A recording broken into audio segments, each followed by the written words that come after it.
Want to take a bet on which one we go the longest about? The bad one or the good one? Probably Resurrection. Yeah, probably. That's what I was thinking. On the way here, I was like, I have a feeling we're going to talk longer about the shitty-ass movie than we are about the good one. I'm going to say H2O then. Okay. All right. Something different. I don't know what you win if we... Right. We'll figure out a winning. Not for you, for us. Hey, all you Slashaholics, so welcome to Slash Sisters. I am Slash Sister Jen. Now, if you're Slash Sister Jen, I guess that makes me Slash Sister Hallie, and we want to welcome you back to your favorite channel for horror movie reviews by true horror movie fans. That's me and her, and all y'all. And if this is your first time here, well, welcome. What the heck took you so long? I did see we get a new subscriber today, so... Well, there you go. Keep on doing it, guys. Pause while Hallie takes a little sip. Yeah, that was poor timing. But really, what took you so long? But while you're here, go ahead and hit that subscribe button so you don't miss out on anything that we have coming up on our channel because, let's face it, this month it's a lot. Yep, it's spooky season, so we're giving you lots of spooky content. So go ahead and stab that like button and maybe leave us a comment too. We do like that. It does help us in the algorithm, so please make sure you do that too. So today, we are diving back into, I mean, we've never left it, honestly, for this entire month. But we're getting back into the Halloween franchise again, but it's a hard reset on the timeline because Jamie Lee Curtis wanted to come back. Yeah. That's the whole reason why this timeline got reset. Come on, hello. This is pretty cool. That being said, though, this film is not what she signed on to do. Yes. Yeah, and what happened in the next film, well, she wasn't very happy about either. But it was kind of her idea, too. Alright, we'll get into that next video as well. But this one, we go back to basics and ignore everything that's happened from 3 on. Yeah, 3 obviously, because Michael wasn't even in it. But so technically just 4 through 6. Yeah.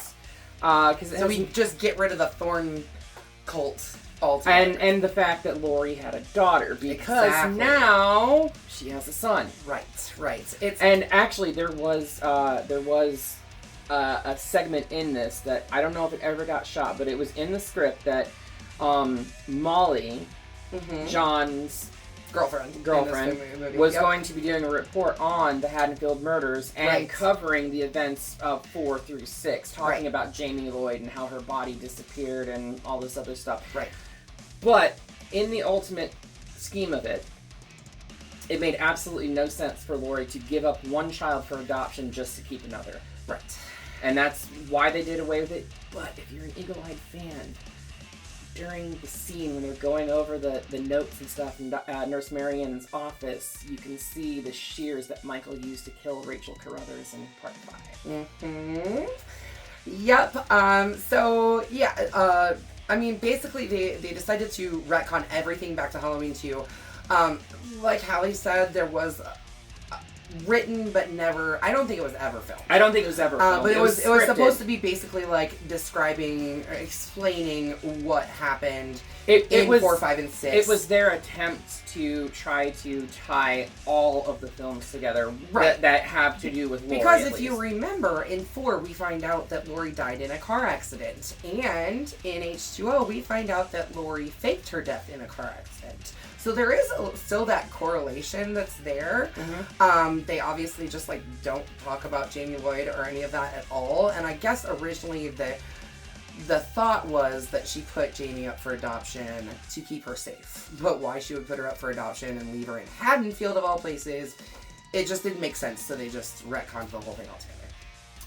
Basically. So our story actually picks up 20 years after the events of Halloween 1 and 2, which is why this movie is called A Halloween H2O, or H20 as some people like to call it, 20 years later. This also, as Hallie points out, marks the return of Jamie Lee Curtis to the franchise and the introduction of Josh Hartnett, who's already been on the channel once before. Yes, he has, on the faculty, who plays Laurie's son, John. So sit back and relax as we watch Michael hunt Laurie day after day, knife after knife. Knife after knife? Life after life? Day after day and knife after knife. Taking life after life. Anyways, it has been 20 years since Michael Myers escaped from Smith's Grove Sanitarium and returned to his hometown of Haddonfield, Illinois, to kill his long-lost sister, Laurie Strode. After an explosion at Haddonfield Memorial Hospital caused by Dr. Samuel Loomis, Laurie, she helped. Yeah. Michael's body disappeared and was presumed dead. Yes. So, on October 29th, 1998, we see Nurse Marion Chambers. I think she has a different last name now, but we know her as Marion Chambers.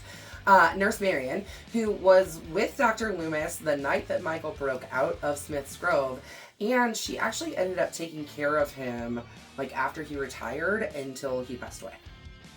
So, they lived together in their house. Her house, I guess. Right.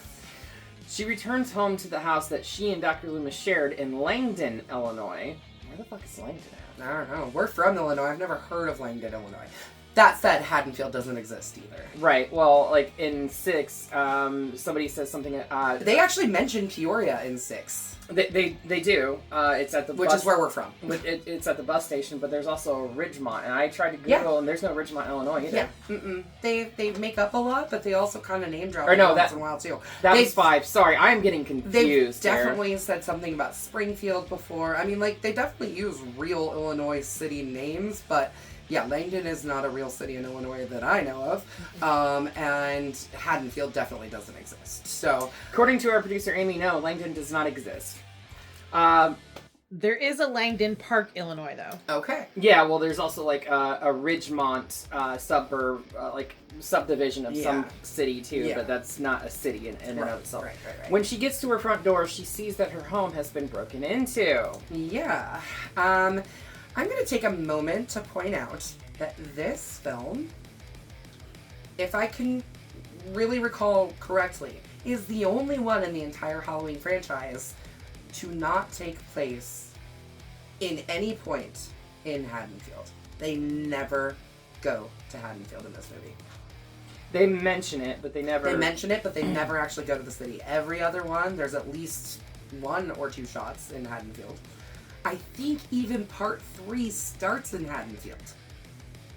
Don't quote me on that. It's been a while since I've watched part 3. No. It It couldn't have started in Haddonfield because it takes place in California. Okay.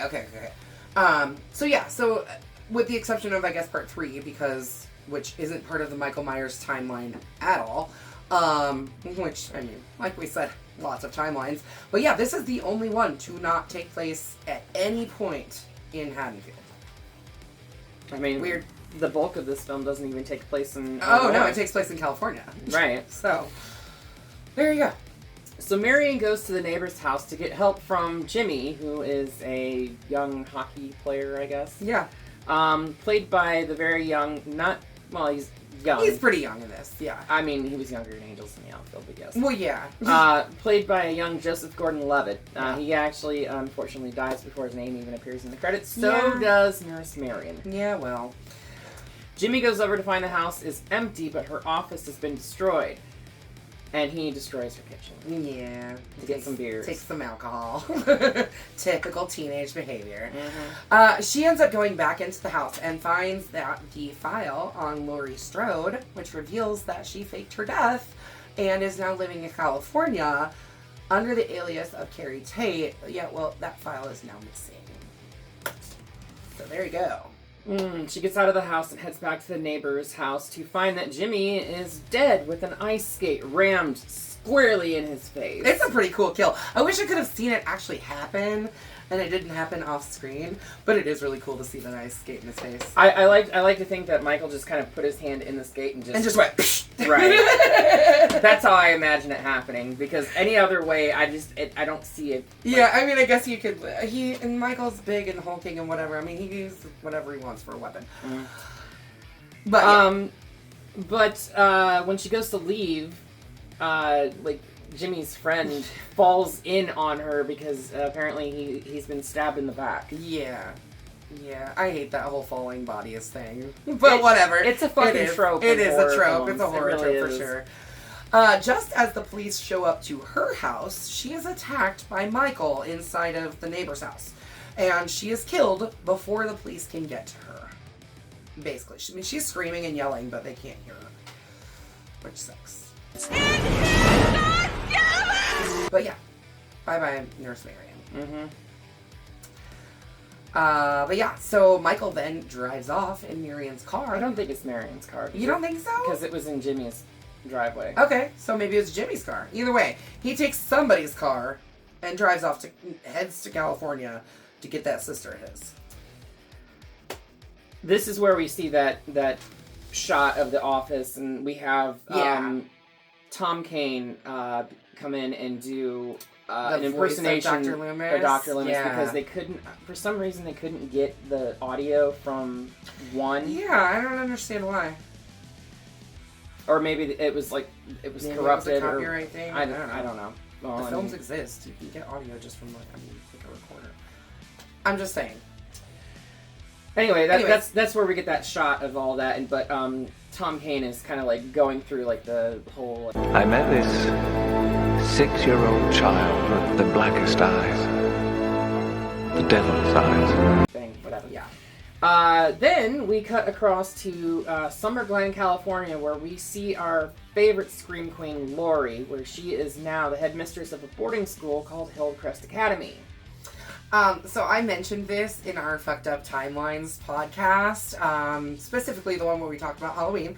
But I'm going to go ahead and mention it again. But the Hillcrest Academy is the exact same film location that they used for Milton's mansion. One portion of it is, yes, at least. Yeah, not all of it. They had to use more for the grounds and stuff outside of it. Mm-hmm. But like the main building, like the actual school, where we're at the end where we see Michael fall into the lunchroom or whatever, the cafeteria. Mm. Yeah, like that's the same exact building that they used for Milton's mansion in Scream 3. Fun little tidbit. She has a nightmare, Laurie does, of like Michael, and John has to like calm her down and everything. Yeah. She like screams herself awake. Mm-hmm. But this is also where we find out that she's a functioning alcoholic. Yeah, she sure is. We meet up with her colleagues, including guidance counselor Will, who she is in a secret relationship with, and her secretary, Norma, played by her own mother, Janet Leigh. Yeah, it's her mama.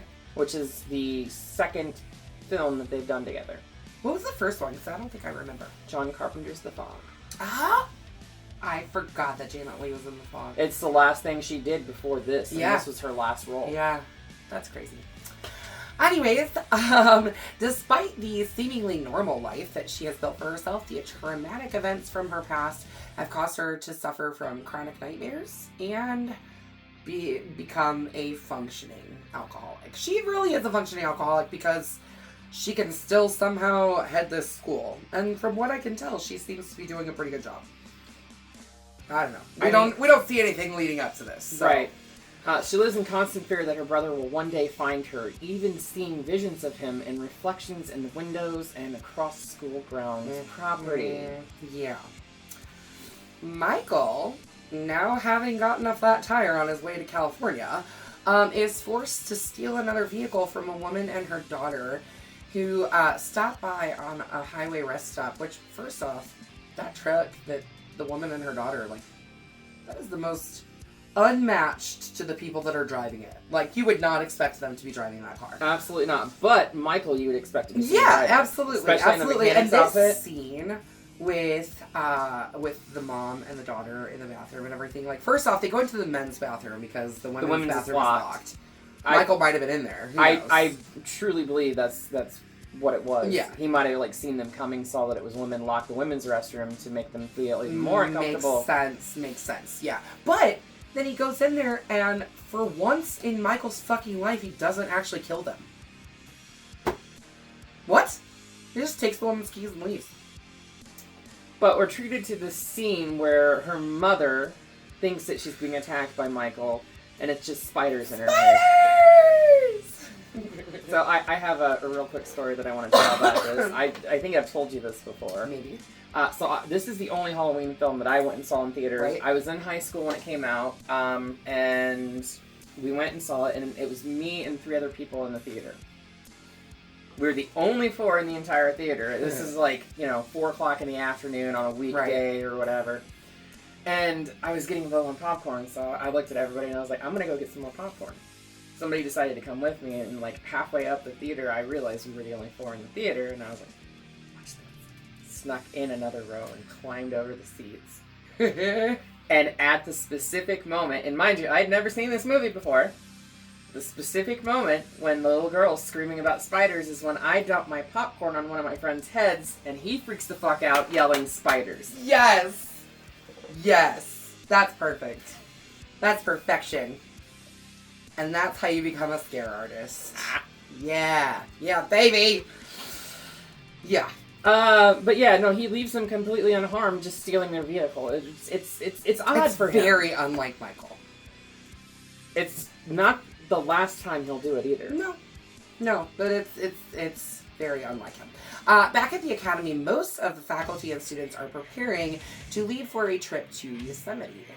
Laurie has forbidden her 17-year-old son John to go, afraid that something bad will happen to him. What the fuck does she think is going to happen to him? I don't know. I really don't know. I mean, had she sent him, his ass would have been safe. Sure would have been. She tried to. Anyways, John's girlfriend Molly is unable to attend the trip as well, prompting fellow couple Charlie and Sarah, which actually I freaking love Charlie and Sarah. I think they're so funny. The whole place would be empty. We'd have the run of it. We could have a roaming orgy. I love the way this man thinks. Sarah cracks me up because there's actually this scene later where they're like getting ready for this little Halloween party that they're playing. They're gathering the food in the kitchen. They're gathering all the food, and she's like, what would you do if I just got really fat? And he's like, I think obesity's hot. And she's like, good, because I plan on just getting real fat. And I'm like, I love this girl, and I love that guy for saying obesity's hot. Because, well, whatever. Big girls are beautiful, okay? That's all I'm saying. I love this couple. I think they're cute as hell. That's all. Carrying on. So Charlie and Sarah make fake reasons. Charlie puts a hand in a history assignment, and she Sarah has pretends to be sick. A fever. Yeah. So that they can all have like a little Halloween party with the 4 of them, or as I think Charlie said, a roaming orgy. Mm-hmm. Yeah. Anyways, it's also interesting to note too that later in the film, I don't know if you put this in the script, they're watching Scream 2. Do you want to die tonight, Cece? No, I did not put this in the script. Yeah, that's a weird moment. Because it wasn't Scream 2 while they were getting ready. They were during filming. They were actually watching So I Married an Axe Murderer. Oh, well, that makes sense. But then starring Mike Myers. Right. But in post-production, they removed it and added Scream 2 to it because, and I don't know if you know this, Kevin Williamson was a script doctor on this film. I did know that. Yes, I did know that. He doesn't get any credit, but he's a script doctor. Mm-hmm. Yeah. So, but the weird thing about that, though, is that if Scream 2 exists in this time period, Halloween does as well. Then so does Halloween, because... Watch out, Jamie. You know he's around. Jamie, look behind you. Behind you. Jamie, turn around. Oh!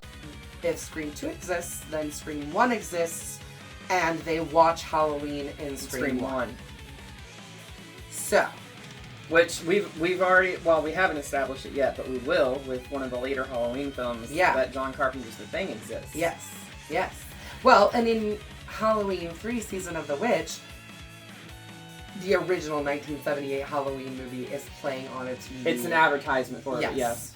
So, after smooth-talking security guard Ronnie, played by LL Cool J, leading to 2 tumultuous, round melon breasts. Round melon? What? And who is apparently a smut writer. What? Weird, yeah, right? It is weird. John and Charlie sneak off campus to get some off-campus lunch and party supplies. Yeah. So Laurie, who is also off campus for lunch, and guzzling Chardonnay. No. She had literally. She was like, "Can I get a refill?" And he was like, "Another?" And she's like, "Yeah, Like literally, just like pulling it back. Like she just slammed it back. Ooh, baby. But anyway, she catches John and Charlie, and they end up having a very heated argument. She basically just like, what the fuck? What the fuck do you think you're doing? Like, I love her reaction. So, I love seeing Jamie Lee Curtis yell, what the fuck? Right. I actually love this scene, and I did not, I initially, when, watching this as a younger kid, younger you adult, sympathize a little bit more with John. Well, it's not just that, but watching this from the perspective of analyzing the film this time around, I give Josh Hartnett credit for holding his own in that scene with Jamie Lee Curtis. Like, he is in her face This is his yelling. first major acting gig. And he is in the face of Jamie Lee Curtis. Like, legendary scream queen, Jamie Lee Curtis. He actually isn't just a scream queen, she's a fucking phenomenal actress. Right, Just no, she in really, general, she really beyond is. just the horror genre. Like, right, she's amazing. It's about time she got recognized for it, too, with Everything Everywhere All at Once. But, no, he's, like, in her face, yelling at her, and basically, like, holding his own against that, despite the fact that he didn't even want to do this film, because he was like, Halloween 7, I don't know. That's just going to go straight to DVD, isn't it? Yeah, and it would have had Jamie Lee Curtis not signed on for it. The second he found out Jamie Lee Curtis was involved, he immediately signed on. Yeah. So, because he ain't down. He ain't no dummy. We all know. Well played, Josh Hartnett. Well played. Yeah. So, she ultimately changes her mind about letting him go on the trip, now afraid that him being around her on Halloween is too dangerous. What are you gonna do? Get drunk and kill your own son? I mean, I think maybe she thinks because it's Halloween. I personally... you have more of a chance of Michael coming on Halloween than any other day of the year. Well, there's that, but I also personally think that it's him standing up to her in that scene in town. Yeah, absolutely. That made it realize he's absolutely right. It's not his responsibility to take care of me. It's my fear, right? Not his. Exactly. I'm pushing this crap onto him. Yeah. Mm-hmm. Yeah. That's my takeaway from it, at least. Yeah, for sure. Either way, he still decides to stay on campus. Excuse me, I just had a little burp. He still decides to stay on campus with Molly and Charlie and Sarah because, hello, they have a party planned. And of course, he's not going to tell his mom that he's staying either. Of course not. At the end of the day, we get this really great scene between Norma, whose name is a direct reference to Norma Bates, as in Mama Bates from the Psycho film. Yeah. And Laurie, as Norma walks to her car to leave, which is also Marion Crane's car, but it's got the plates from the car that Marion buys. Yes, from Psycho. Because features Janet Leigh was the Marion Crane in Psycho. Right. But the license plate features Norman's initials. Yeah. F or NFC. Yep. Or NFB. Yep. And also, as she's walking to her car, if you listen carefully, it's light. It's very faint. So light, but it's Marion's theme from Psycho. Oh, Miss Tate, happy Halloween. Not Psycho's theme. Right. It's that the song that's playing when she's driving that exact car. All of the teachers and students leave for Yosemite, leaving behind Laurie and Will, Ronnie, the security guard, and then John and Molly and Charlie and Sarah. Because if you're going to have a horror film that's a slasher, you have to have a small group of people in an isolated location with no means of escape, so the killer can pick them off one by one. That's how it works. That's how slashers work. Yeah, we established this. We're set up, guys. Yes, and now Michael can come. Yeah, now that we're 40 minutes into the fucking film. I mean, Michael's already been in the movie though. Now he can really bring it. Go to town and kill no one. Oh no, he's gonna kill everybody. He kills 2 people. Ronnie spots Michael's stolen truck parked. You're right. Oh, shit. No, 3. Ronnie spots Michael's stolen truck parked at the main gate and goes to investigate. Meanwhile, Michael sneaks onto the school property and lets Ronnie live. Yeah. Again. Yeah. Just walks right past him. Actually, he walks past him and sneaks up on him a couple different times. Yeah, but Ronnie doesn't see him. Right, and the entire time you're thinking, when is Michael going to strike? When is he going to strike? And he never fucking does. And then he just walks off. Yeah. All right. Looming as usual. Yeah, maybe he's learned a thing or two in the 20 years that he's been gone. Maybe he doesn't have to kill everybody. Nah. Anyways, Meanwhile, Laurie and Will are together at Laurie's place. She's still going by Carrie Tate at this point. Yeah, he calls her Carrie. Everybody calls her Carrie. She hasn't come out yet. Yes. So it's at this point that she decides to tell him who she really is. My brother killed my sister when she was 17. Well, that's sucky. That she is Laurie Strode, sister of Michael Myers, and his reaction, what does he say? Ooh, spooky or something stupid. Well, no, real dumb. No, she's playing it. She doesn't come out and say that she's Laurie yet, or that she's the sister of Michael Myers. But she tells him the story of what she's done. Right. And then he finishes the story and is like, Michael Myers, who hasn't heard that story? Right. And then when she's done telling it, she's like, "You want that drink now?" And he's like, yeah. Yeah. So yeah, he plays it off like, oh yeah, okay, you're just fucking with me. And then he realizes that she's fucking serious. Yeah. So she does tell him. She realizes she was the exact same age that John is when Michael first attacked her. And also the same age that Judith was when Michael killed her. She was 17 as well. Interesting. Too bad they didn't play more with that. I know. They could have done something with that, but and she goes to his room to find that all of his fucking camping gear is still there. Yeah. So she goes to make a phone call and realizes that the phone lines are down, and then she promptly goes and gets her gun. To which that she's kind of smart. Which that immediately freaks out Will. Yeah, Will's like, "What the fuck? What are you doing? Like, why do you have a gun? Why do you have a gun?" Laurie and Will go looking for her son and the others, meeting Ronnie along the way, who tells them that about the truck at the gate. Yeah.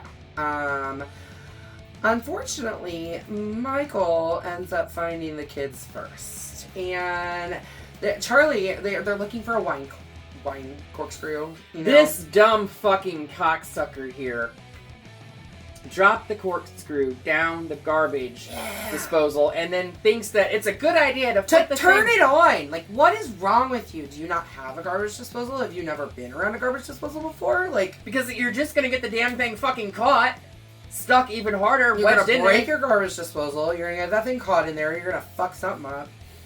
And he doesn't even turn the water on first, too. You always have to turn the water on. Anyways. So Charlie goes up the dumbwaiter to get a corkscrew and is met by Michael Myers in the upstairs kitchen, who kills him and then stuffs his body into the dumbwaiter and sends him back down for Sarah to find. And then when she finds him, she turns around and realizes that Michael is there, and Michael chases her into the fucking dumbwaiter. I mean, it's just a whole ass thing. Yes, and Charlie's corpse's head keeps moving around in the fucking dumbwaiter. And he almost half smiles and looks dead into the camera at one point. His eyes are open the entire time. Poor kid. She rides the dumbwaiter back up, and Michael cuts the rope as she's getting out, smashing her leg in the process. Fucking crushes that thing. I don't know how she even gets her leg back out of it, to be honest with you. She manages to get it out, but she shouldn't have. With the amount of weight, it should have taken her leg off. It should have, and it damn near did. It's hanging by a thread. Yeah, it's barely hanging up. While she is trying to escape, he effectively kills her, too. Yeah, he basically just stabs her up. But John and Molly kind of hear a little something. They're like, something ain't right. So they go looking for their friends. And then they are attacked as well while trying to get away, which is kind of interesting because John knows exactly who the fuck that is. John's been knowing his whole life who the fuck might be coming for him someday. Mm-hmm. I think it's interesting, too, that before they get up to leave, like, their little, like, boiler room area party, they're listening to fucking Creed. Yeah! I will say, the music in this movie is not that great. Well, I mean, at the time, this is 1998, Creed was just hitting the scene. They were the next big rock band out, and they were pretty successful at the time. I find it funny now. True. Michael attempts to kill Molly, but John comes to her defense and is stabbed in the leg. But you know what's funny? It's like, he definitely does get stabbed in the leg, even if it's just like a surface, like along the leg. He does not act like it for the rest of the movie. He be running around like ain't nothing wrong with his leg. He limps a little bit. At first, but then for the rest of the movie, he's fine. The problem that I have here is John basically is a full-grown man. He punched Michael 3 or 4 times in the face, and Michael's just like, ding, ding, ding. And then Molly picks up a rock and hits Michael in the face, but she's able to knock him down with the rock. Maybe it's the rock? Oh, fuck, I don't know, man. The two barely manage to escape, getting trapped behind a gate where Michael slashes at them with his big ol' chef's knife, not a butcher's knife. It's not a butcher's knife. Yeah, because the butcher's knife is completely shaped differently. Yeah, it's just a giant chef's knife. Mm-hmm. It is massively big. Like 2 feet fucking long. In the next one, it gets even bigger, I think, because he definitely stabs through somebody and stabs through a door, and there's this much sticking out of the back of the damn door later. Anyways, Laurie makes it to the door just in time to let them in before finally coming face to face with Michael Myers for the first time in 20 years. You mean William Shatner? Yes. Or supposed to be William Shatner? Right. But yeah, it's that iconic shot. It was in like every trailer. It's in some of the promo material. Everything. Yeah. It's in everything. You know, Laurie and Michael coming face to face with that circular window for the first time in 20 years.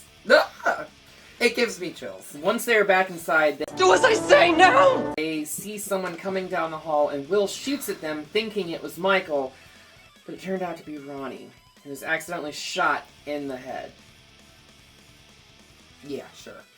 As Laurie is checking Ronnie's body, Michael emerges from a doorway behind Will and stabs him in the back and lifts him up off of the floor, killing him.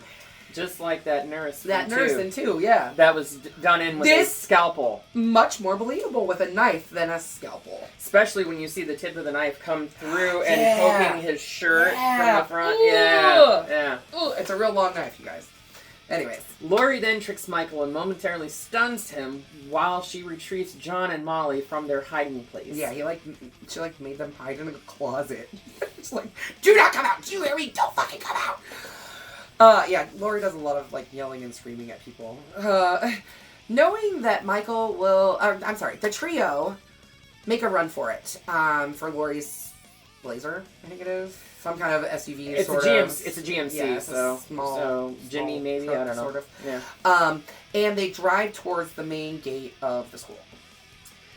Knowing that Michael will never stop hunting her, she sends them off in a very she's very reminiscent of the way that she sends the kids off in the first movie. She says, "Go down the street to."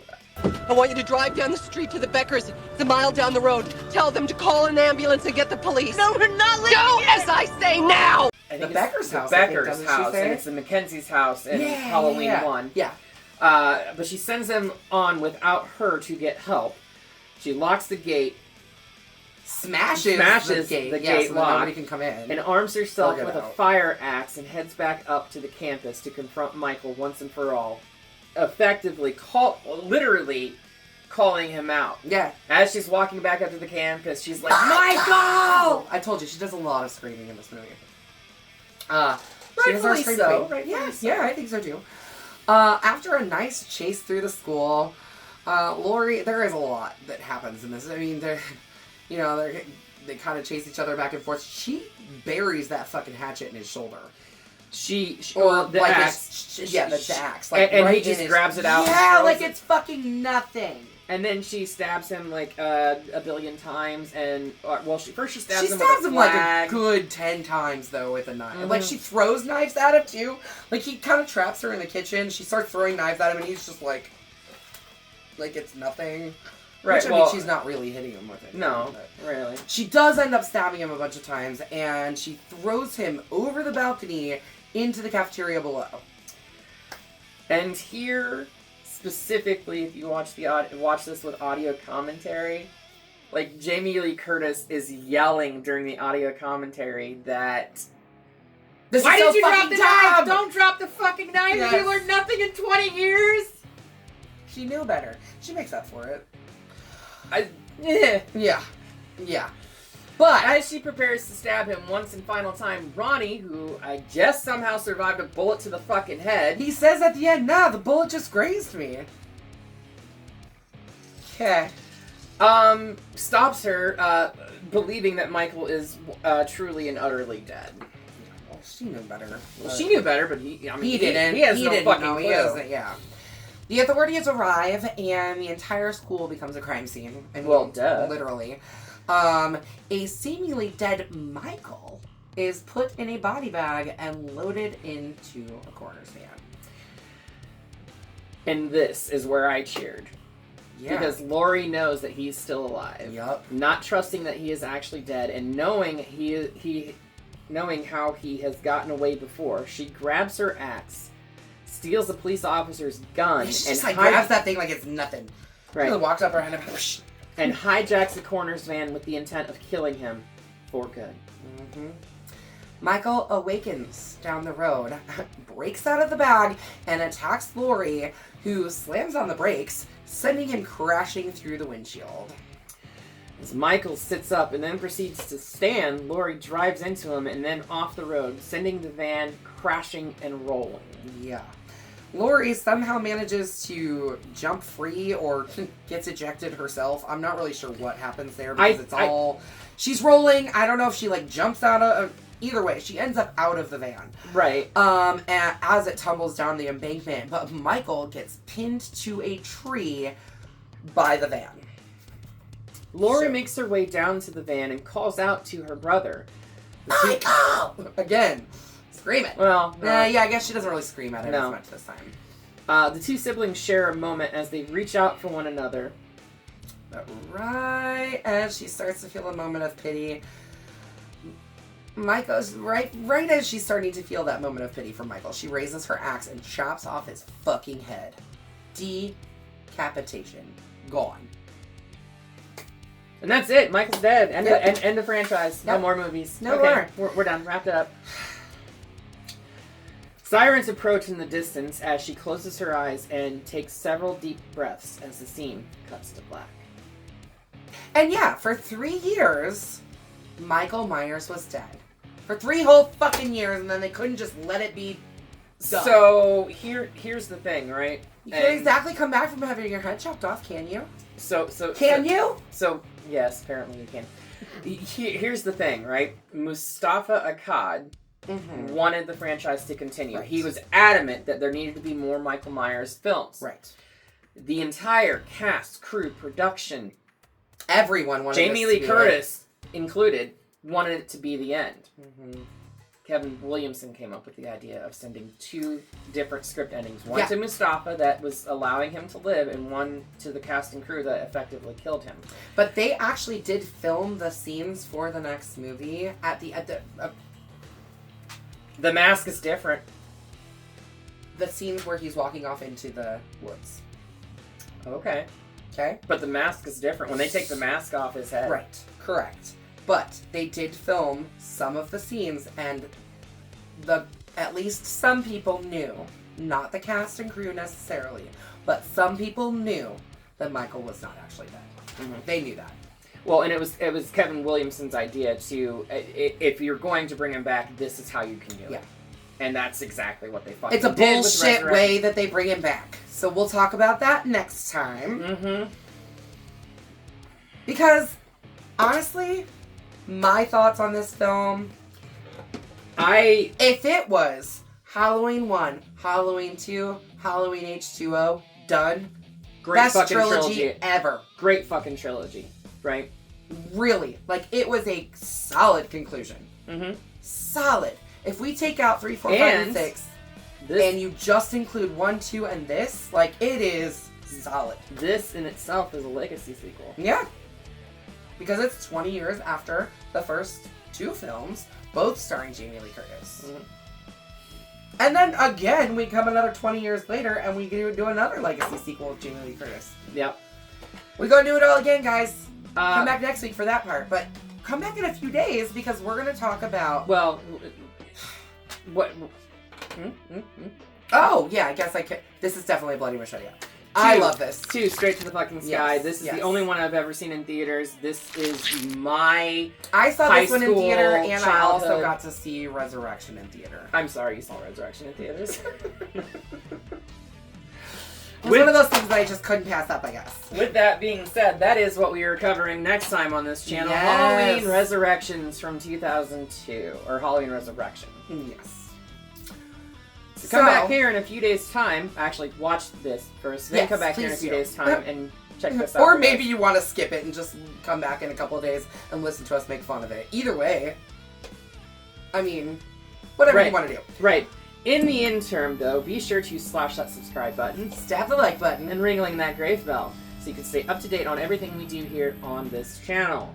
And until next time, we will see you all in the afterlife.